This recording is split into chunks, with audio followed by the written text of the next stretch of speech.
I've got the perfect side dish for you to take to your next cookout, barbecue, or family gathering. If you want to know how I make it and what it is, stay tuned.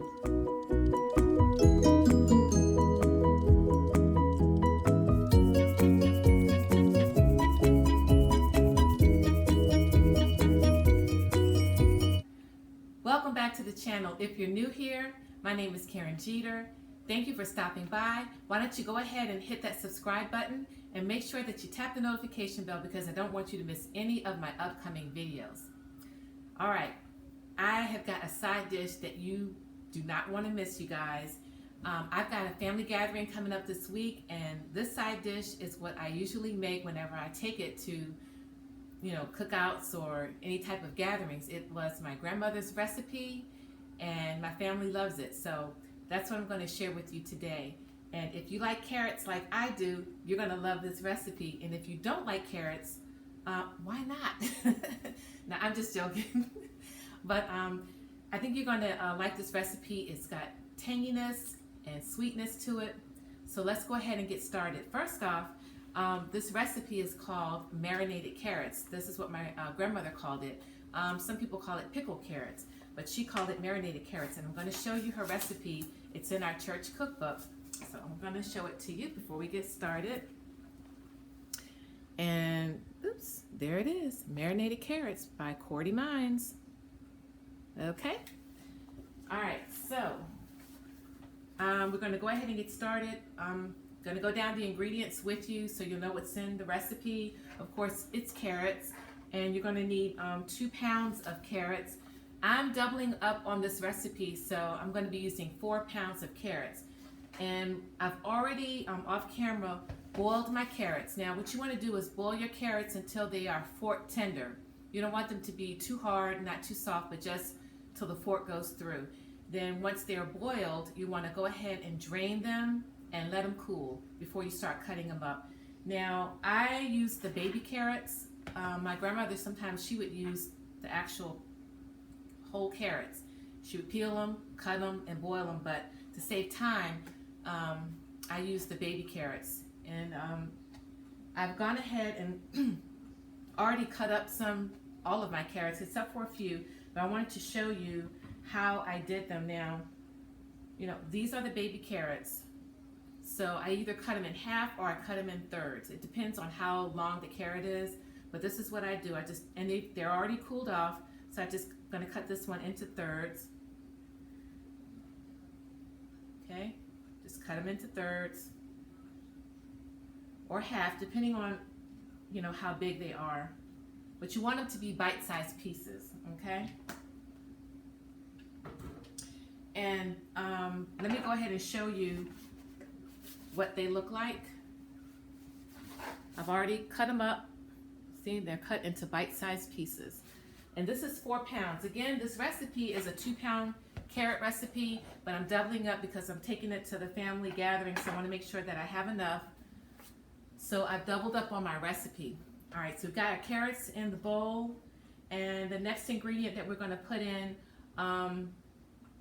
is, now the recipe calls for onion and green pepper. Now, my husband and my son, they don't like onions, so whenever I make this, I omit the onions. I like onions, but they don't, so I'm going to omit the onions, but I am going to add in the green pepper. Now, the recipe calls for 1 green pepper, but because I've doubled up in the recipe, I'm going to cut up 2 green peppers. So what I'm going to do is I'm going to pause the camera, get these sliced up, and come back and add them in, okay?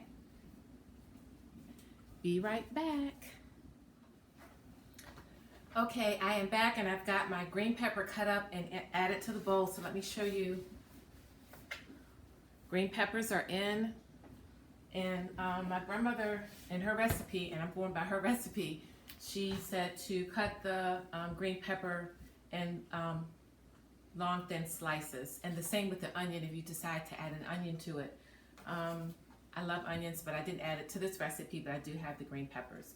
Okay, so the next ingredient that we're going to add in is our soup, tomato soup. And because I'm doubling up on the recipe, we're going in 2 cans of the tomato soup. All right, so let's go ahead and add that into the recipe. This is a real easy recipe, real quick, and very tasty. It's got a tanginess and a sweetness to it. But I love it. Like I said, my family loves it. So whenever we have some type of a get together, I try to make this recipe and bring it.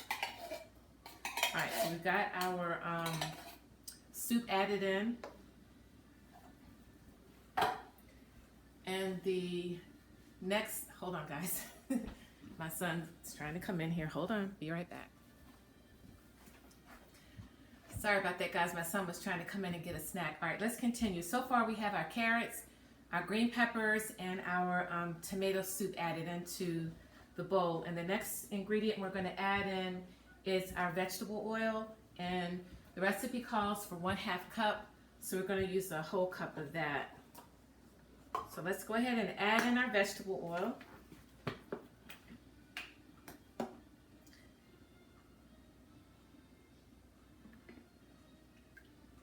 That's 1/2, and then we'll just add in another 1/2 since we're doubling the recipe. All right, and then the next ingredient we're going to add in is our sugar, and the recipe calls for 1 cup of sugar, so we're going to actually put in 2 cups of sugar.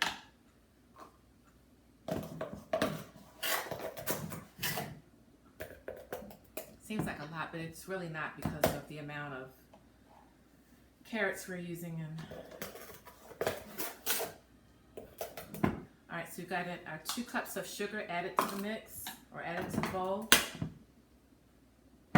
Next on the recipe list is 3/4 cup of vinegar, and I'm using the distilled white vinegar.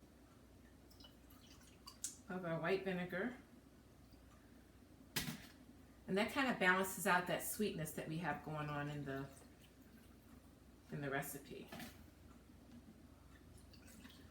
3/4 cup again. Like I said, we're doubling this recipe.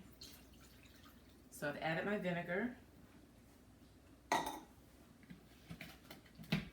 Now, the next ingredient in our recipe is Worcestershire sauce. And I forgot, I don't have any Worcestershire sauce. I forgot to pick it up when I went to get the rest of the ingredients today. So what I'm going to do is go ahead and get everything combined and mixed in together, put this in the refrigerator. I've got to run out and get some Worcestershire sauce. When I come back, I'll add that to the recipe, stir that in, and then put it back in the refrigerator. I'm not going to be serving this until the weekend, so it's fine that I don't have it, but I will go ahead and get that and add it in when I get back. So I'll make sure and put the ingredient list in my description box down below so that if you want to try this recipe, you'll have all of the ingredients in there, but don't forget the Worcestershire sauce, and I'll make sure I add that to the recipe when I put it in the description box down below. All right, now we want to do 1 teaspoon of salt. Actually, it's going to be 2 teaspoons of salt. That's 1 and 2. And then we're going to have our peppers next, and we're doing 1/2 teaspoon of pepper.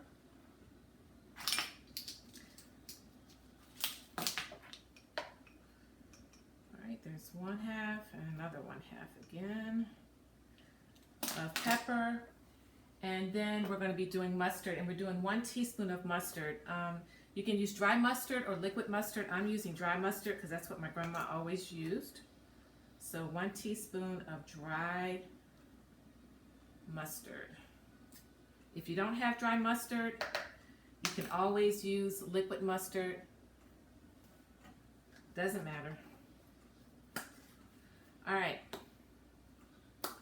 That is all of the ingredients for the marinated carrots, and now we're going to go ahead and give these a good stir. I'm going to go ahead and pause the camera, get this stirred up, and show you what it all looks like when it's combined together. Be right back. Okay guys, I'm back. I took the opportunity to kind of tidy up the counter while I was off camera, but I've got everything stirred up in the bowl. All of the carrot mixture is stirred up and incorporated, and I just want to show you what it looks like. There it is. Like I said, the only thing that I'm missing is the Worcestershire sauce, and I'm going to run out and get that and come back and put that in the bowl. But this is a real easy and quick side dish recipe, guys. But I do want to let you know that you don't want to eat this today or the next day or the day after. You want to wait at least 2 days.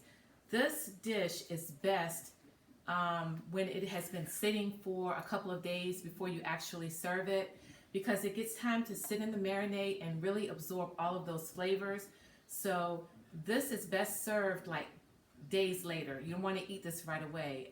The longer it sits in the refrigerator, the better it is. As a matter of fact, this can stay in the refrigerator up to 2 weeks, and it's going to be even better the longer that you leave it in there. So that's why I'm making the recipe today, because our family gathering is today's Sunday, and our family gathering is not until Saturday. So by the time Saturday gets here, this is going to be ready and good to go. So make sure that you let this stay in your refrigerator and just marinate for a few days before you actually dig in.